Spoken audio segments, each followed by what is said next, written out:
Hello দর্শক, আসসালামু আলাইকুম। আশা করি সবাই ভালো আছেন এবং সুস্থ আছেন। তো বন্ধুরা, বিখ্যাত ইউটিউবার শফিক অবশেষে পুলিশের সামনে মুখ খুললেন। যা বললেন তা শুনে হতবাক হয়ে যায় সবাই।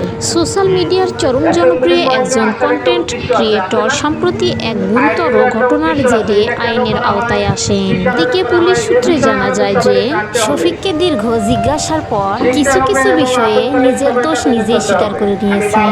যদিও প্রথম দিকে তিনি সম্পূর্ণ বিষয়টি অস্বীকার করে গিয়েছিলেন, তবে কি বিষয়ে স্বীকারোক্তি দিয়েছেন তা জনসম্মুখে এখনো সে প্রশ্ন তুলে ধরা হয়নি বা আনা হয়নি। এদিকে পুলিশ জানায় যে তদন্তের ক্ষেত্রে কিছু তথ্য গোপন রাখা হয়েছে। এদিকে লক্ষ্য করলে আমরা দেখতে পারবো শফিকের এই অবস্থা দেখে শফিকের ভক্তদের মন ভেঙে যাচ্ছে। অনেকে আবার এই বিষয়ে বিশ্বাসও করতে পারছে না, আবার অনেকে বলছে এটা শুধু একটা গুজব মাত্র।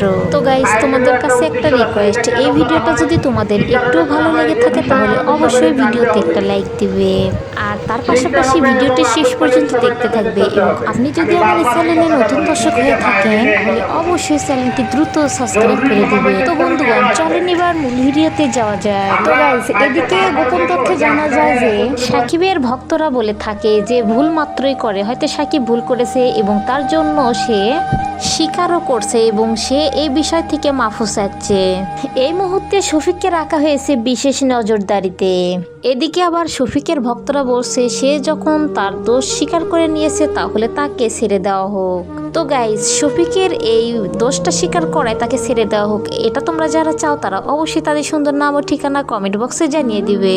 আর তোমরা যারা চাও শফিকের ভুল কাজ করার জন্য শফিক শাস্তি পাক, তারাও অবশ্য তাদের সুন্দর নামটি এখনই কমেন্ট বক্সে জানিয়ে দিবে। তো ভিডিওটি পর্যন্ত তোমরা সবাই ভালো থাকো, সুস্থ থাকো, আল্লাহ হাফেজ।